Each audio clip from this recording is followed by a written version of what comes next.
Morning students. आज हम कक्षा 9वीं में हिंदी विषय में पाठ 4 करेंगे जिसका नाम है सांवले सपनों की याद। आज का हमारा जो विषय है वो इसके प्रश्नोत्तर हम करेंगे। प्रश्नोत्तर करने से पहले हम थोड़ा सा पाठ के बारे में जान लेते हैं कि जो हमारा जो पाठ है उसमें लेखक हमें क्या बताना चाहता है, किसके बारे में बताना चाहता है।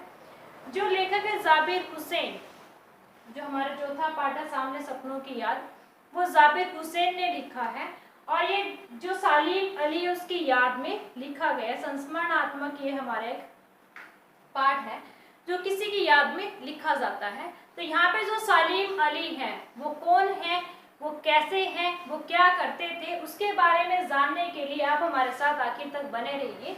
यहाँ पे जो सालिम अली है वो एक पक्षी प्रेमी है, वो पक्षियों से बहुत ज्यादा प्यार करते हैं। वो पूरा ही जीवन अपना पक्षियों की विशेषज्ञ मतलब खोज करने में निकाल देते कि पक्षी कैसे करते हैं। वो एक बहुत ही ज्यादा पक्षियों से प्रेम करने वाले व्यक्ति थे। तो यहाँ पे जो सालिम अली हैं वो पक्षियों से प्रेम करते हैं और वो पक्षियों के बारे में हमेशा नए नए कुछ जानने के लिए, नई नई तकनीक अपनाने के लिए वो हमेशा सज रहते थे, हमेशा तैयार रहते थे।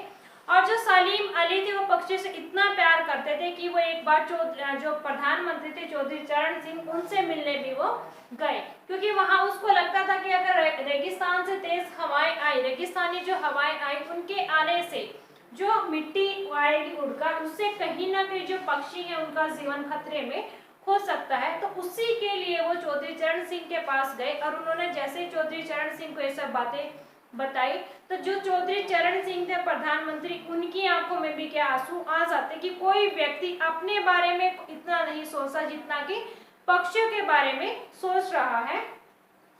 ऐसे ही वो यहाँ पर बताते हैं कि जो सालिम अली, उसी तरह से एक डी.एच. लॉरेंस भी नाम के व्यक्ति थे जो भी वो भी पक्षियों से ही बहुत ज्यादा प्यार करते। तो कहीं ना कहीं दोनों में बहुत ज्यादा समानता थी। जो सालिम अली थे वो 100 साल के बाद उनकी मृत्यु हुई और उनकी जो मृत्यु थी वो एक कैंसर नामक बीमारी से हुई थी। उनको कैंसर हो गई थी और कैंसर के कारण उनको पता था कि हाँ मेरी जो मृत्यु बहुत ज्यादा जल्द हो जाएगी, लेकिन 100 साल की उम्र के बाद तक भी उसको इतना दिखाई देता कि वो बिना चश्मे वो पक्षियों को देखते थे, उनकी जो खोजबीन थी वो करते रहते थे।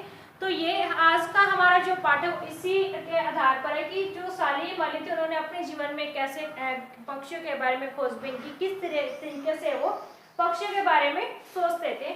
आगे हम अपने प्रश्नोत्तर करते हैं।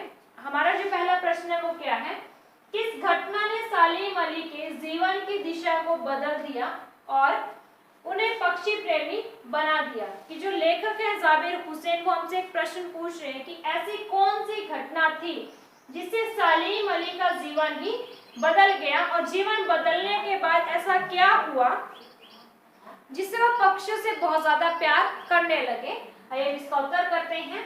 बचपन के दिनों में सालिम अली की एयर गन से घायल होकर गिरने वाली नीलकंठ की गोरैया पक्षी की घटना ने उनके जीवन की दिशा को बदल दिया और उन्हें पक्षी प्रेमी बना दिया। बचपन के दिनों में सालिम अली, कि जब सालिम अली बहुत ज्यादा छोटे थे तो उस समय क्या हुआ कि वो एयर गन से खेल रहे थे। एयर गन में जो हवा में जिससे हम छोटे छोटे बच्चों को जो गन देते हैं और वो खेलते रहते हैं, तो वो उस एयर गन से वो खेल रहे थे और उस ऊपर से क्या थे, एक चिड़िया उड़ रही थी, गोरैया उड़ रही थी। और वैसे ही जैसे उसने घन चलाई, उस घन से क्या हुआ, वो नीले कंठ वाली जिसकी क्या थी, जो गर्दन थी वो नीले रंग की थी, वो जो एयर गन से जो गोरैया थी वो घायल होकर जमीन पर गिर गई। और जिससे क्या हुआ, सालिम अली का बहुत ज्यादा दुख हुआ कि मेरी वजह से एक छोटी सी गोरैया, एक छोटी सी चिड़िया घायल होकर गिर गई है। तो उसने जैसे उस चिड़िया को उठाया, उसकी देखभाल की, तो कहीं ना कहीं उसके मन में पक्षियों के प्रति जो प्रेम था, जो प्यार था, उनके हृदय में आना शुरू हो गया। वो क्या था, पक्षियों से बहुत ज्यादा प्यार करने लगे, जिससे क्या हुआ, उनका जीवन बिल्कुल ही बदल गया। क्योंकि आगे से बचपन में उन्होंने जो काम एक बार कर लिया कि हाँ पक्षी किस तरीके से खाते हैं, किस तरीके से वो रहते हैं, अगर उनको चोट लग जाए तो किस तरीके से वो चोटें उनकी ठीक होती हैं। तो कहीं ना कहीं एक उनके माइंड में जो कुछ करने के जो एक जज्बा होता है वो उनके माइंड में, उनके दिमाग में आ गया था। तो यहाँ पे क्या था, वो जैसे ही उसने गोरैया की जो घटना घटी थी उससे क्या हुआ, उनका जीवन बदल गया, जिससे उसने वो पक्षी प्रेमी बन गए। नेक्स्ट हमारा जो प्रश्न है, दूसरा प्रश्न है, सालीम अली ने पूर्व प्रधानमंत्री के सामने पर्यावरण से संबंधित किन संभावित खतरों का चित्र खींचा होगा कि जिससे उनकी आंखें नम हो गई थी। अब मैंने आपको बताया कि जो सालीम अली थे वो पक्षियों से बहुत ज्यादा प्यार करते थे और वो पक्षियों की देखभाल के लिए ही किसके पास गए थे, पूर्व प्रधानमंत्री चौधरी चरण सिंह के पास। वहां पे उसने ऐसा क्या कहा होगा जिससे क्या हुआ कि जो चौधरी चरण सिंह थे उनकी आंखों में भी आंसू आ गए थे। ऐसी कौन सी घटनाएं थी, वो संभावित कारक यहाँ पे कहते हैं जिनकी हम पहले ही अनुमान लगा लेते हैं, जिसका हम सोचते हैं कि हाँ ऐसा हो सकता है। संभावित कारक होता है कि जिससे हम क्या है पहले ही अनुमान लगा ले कि हाँ आने वाले समय में ये हो सकता है, जिसे हम पहले ही आइडिया लगा लेते हैं। तो ऐसा क्या था जिससे क्या प्रधानमंत्री की आंखें नम हो गई थी? आइए हम इसका उत्तर करते हैं। सालीम अली ने पूर्व प्रधानमंत्री चौधरी चरण सिंह के सामने पर्यावरण से संबंधित संभावित खतरों के विषय में बताया होगा कि रेगिस्तानी हवा के झोंके केरल की साइलेंट वैली के परिवेश को बदल डालेंगे। अब यहाँ पे वो क्या था, ऐसी कौन सी घटनाएं थी, वही हमसे पूछ रहे हैं कि जब सालीम अली पूर्व प्रधानमंत्री के पास गए, उन्होंने कहा कि आने वाले समय में जो आने वाला जो खतरा है वो क्या हो सकता है कि जो रेगिस्तानी हवा है, जब रेगिस्तान में हवाएं चलेगी और हवाओं के साथ जो मिट्टी, आपको पता होगा कि रेगिस्तान में हर तरफ रेत ही रेत होता है, अगर हवा चलेगी तो हवा के साथ जैसे कि जो रेत है, रेतीली जो आंधी है वो आएंगी। तो यहाँ पे वो उन्होंने कहा कि जो रेत भरी जो आंधियां आएंगी, जो रेत भरी जो हवाएं चलेंगी, उससे केरल की जो साइलेंट वैली है कि वहां पे क्या थे, बहुत सारे बर्ड रहते थे, बहुत सारे पक्षी रहते थे केरल में साइलेंट वैली पे, परिवेश को बदल डालेंगे। जो साइलेंट वैली जो जगह है उसका क्या होगा, वातावरण बिल्कुल ही बदल जाएगा कि वहां का जैसा एटमॉस्फेयर बिल्कुल ही चेंज हो जाएगा, बिल्कुल ही विपरीत हो जाएगा। यदि ऐसा हुआ तो वहां रहने वाले असंख्य पक्षियों के जीवन को खतरा उत्पन्न हो जाएगा। अब यहाँ पे वो क्या कहते हैं कि अगर रेगिस्तान में हवाएं चली और उन झोंकों से क्या हुआ, रेत उड़कर आएगा, उससे क्या होगा कि जो साइलेंट वैली में जो पक्षी रहते हैं उन असंख्य पक्षियों का जीवन कहीं ना कहीं खतरे में आ जाएगा और उनके जीवन के लिए खतरा उत्पन्न हो जाएगा। और अगर वो जीवित ना रहे तो हमारा फायदा क्या होगा? आपने देखा होगा कि अगर जैसे बारिश का जब मौसम आता है तो उससे पहले जो नदी होती है, नदी के आसपास के जो किनारे होते हैं, नदी के जो किनारे होते हैं, उनको इस तरह से मजबूत बनाया जाता है। अगर बारिश आ भी जाए तो क्या है, जो खतरा बारिश आने से होगा, जो पानी, जो नदी का जो पानी वो खतरे से ऊपर आ जाता है तो कहीं ना कहीं बाढ़ आने की संभावना होती है।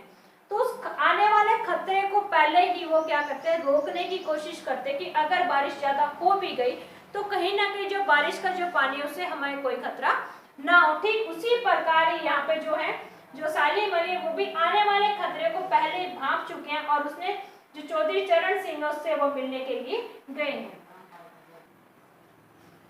अतः उसके बचाव के उचित प्रबंध किए जाएं। अब यहाँ पे सालीम अली चौधरी जो चरण सिंह को बताते हैं कि जो रेगिस्तानी हवाएं चलेंगी उससे क्या होगा, असंख्य पक्षियों के जीवन को खतरा होगा और उससे क्या, उसके बचाव के उचित प्रबंध किए जाएं कि किस प्रकार हम उन असंख्य पक्षियों को बचा सकते, किस तरीके से हम उसके वहां के जो वातावरण उसको हम बचा सकते। तो उसके लिए हमें क्या है, कुछ ना कुछ पहले ही प्रबंध करना होगा, कुछ ना कुछ पहले ही योजना बनानी होगी जिससे हम आने वाले खतरे से हम निपट सके। सालीम अली की प्रकृति और पक्षी प्रेम को देखकर ही प्रधानमंत्री की आंखें नम हो गई होंगी कि कोई भी व्यक्ति ऐसा नहीं होता कि जो अपने जो प्रकृति, अपना जो वातावरण उसके बारे में सोचे और जो पक्षी हैं उनके बारे में सोचे। तो कहीं ना कहीं जो लेखक तो वो क्या कहता है कि जो सालीम अली की जो प्रकृति प्रेम था उसको देखकर और जो पक्षी प्रेम था उसको देखकर जो चौधरी चरण सिंह थे उनकी आंखें क्या होगी, नम हो गई होंगी, उनकी आंखों में आंसू आ गए होंगे। आगे हम अपना तीसरा प्रश्न करते हैं। लॉरेंस की पत्नी फ्रीडा ने ऐसा क्यों कहा होगा कि मेरी छत पर बैठने वाली गोरैया लॉरेंस के बारे में ढेर सारी बातें जानती है? अब यहाँ पे जो मैंने आपको बताया था कि लॉरेंस, डीएच लॉरेंस और सालीम अली कहीं ना कहीं दोनों व्यक्ति जो थे, जो उनका व्यक्तित्व था वो एक जैसा था, दोनों क्या थे, उनमें बहुत सारी चीजें ऐसी थी जो एक जैसी मिलती थी कि डी.एच. लॉरेंस भी क्या थे, पक्षी प्रेमी थे और सालीम अली भी क्या थे, पक्षी प्रेमी थे। जब डी.एच. लॉरेंस की मृत्यु हो जाती है उस समय क्या है, डी.एच. लॉरेंस की पत्नी को लोग कहते हैं कि उनके बारे में कुछ लिखा जाए, लेकिन जो फ्रीडा होती है लॉरेंस की पत्नी, वो लिखने से मना कर देती कि मैं इतना नहीं जानती जितना कि हमारे छत पर बैठने वाली गोरैया लॉरेंस के बारे में जानती है। तो आइए वो किस तरीके से उसको वो क्यों कहते कि जो गोरैया वो हमसे ज्यादा उसके बारे में जानती है, तो ये हम इसका उत्तर करते हैं। डी.एच. लॉरेंस की मौत के बाद जब लोगों ने उनकी पत्नी से अनुरोध किया कि वे अपने पति के विषय में कुछ लिखें, जब डी.एच. लॉरेंस की मृत्यु हो जाती है तो उसकी मृत्यु के बाद, जैसे मैं आपको पहले भी बताया कि उसकी मृत्यु के बाद लोग उसकी पत्नी को कहते कि आप उनकी याद में कि वो कैसे थे, वो क्या काम करते थे, उनका जीवन कैसा था, उनकी जो आदतें थी वो कैसी थी, कि उनके बारे में आप लिखो। लेकिन वो क्या कहती हैं कि उन्होंने कहा कि मेरे लिए लॉरेंस के विषय में कुछ भी लिखना असंभव लगता है। लेकिन जो लॉरेंस की पत्नी थी वो मना कर देती है कि उन्होंने कहा, किसने कहा कि लॉरेंस की पत्नी फ्रीडा ने कहा कि मेरे लिए लॉरेंस के विषय में कुछ भी लिखना संभव लगता है, कि मैं अगर लॉरेंस के बारे में लिखने भी बैठूं तो मैं उसकी जो दिनचर्या थी, जो उसका जीवन था, उसकी हर एक बारीकियों को मैं नहीं लिख सकती, मुझे उनकी हर एक बारीकी के बारे में नहीं पता, कहीं ना कहीं मेरे लिए उनके बारे में लिखना असंभव है, मैं वो नहीं लिख सकती। उनका पूरा जीवन एक खुली किताब के समान था। अब यहाँ पे फ्रीडा वो क्या कहती है कि जो लॉरेंस है उनका जो जीवन है खुली किताब के समान था। खुली किताब के समान मीन्स जो भी उनके जीवन की जो घटनाएं थी वो सभी के सामने उन घटनाओं को बताते थे, सभी के साथ वो उनको शेयर करते थे। ऐसा कुछ भी नहीं था जो लोगों को उसके बारे में ना पता, उनके जीवन में जो घटित जो घटनाएं थी उनके बारे में ना पता हो। वे एक सादा दिल और स्नेही व्यक्ति थे, कि जो लॉरेंस है वो तो एक सीधे साधे से व्यक्ति थे, वो सबसे क्या करते, सबसे प्रेम करते थे। उनके जीवन से संबंधित कोई भी बात छुपी हुई नहीं है। अब वो क्या कहती है कि उनके जीवन में जो भी घटनाएं घटी, उनके जीवन से संबंधित जो भी बातें हैं वो क्या थी, किसी से छुपी हुई नहीं है, वो सभी को पता है कि उनके जीवन में कब क्या हुआ था और कैसे उनका जीवन था। उन्हें लगता है कि छत पर बैठी गोरैया भी उन दोनों के विषय में उनसे अधिक जानती होगी। अब वो आगे वो क्या कहते हैं कि जो छत पर बैठी गोरैया है, कि जो डेली जो छत पर जो हमारी गोरैया बैठती है, शायद वो भी क्या हम दोनों के बारे में हम दोनों से ज्यादा जानती होगी। तो यहाँ पर वो क्या कहना चाहते हैं कि जो पक्षी थे वो भी क्या लॉरेंस के बारे में मुझसे ज्यादा जानते, क्योंकि जो लॉरेंस थे वो भी कहते पक्षियों के साथ अपना ज्यादा समय व्यतीत करते थे बजाय कि अपनी पत्नी के साथ। तो आज का हमारे ये हमने 3 क्वेश्चन किए हैं। अगर आपको इससे कुछ भी फायदा हुआ है तो आप अपने इसको दोस्तों के साथ शेयर कीजिए, लाइक कीजिए, कमेंट कीजिए और सब्सक्राइब कीजिए।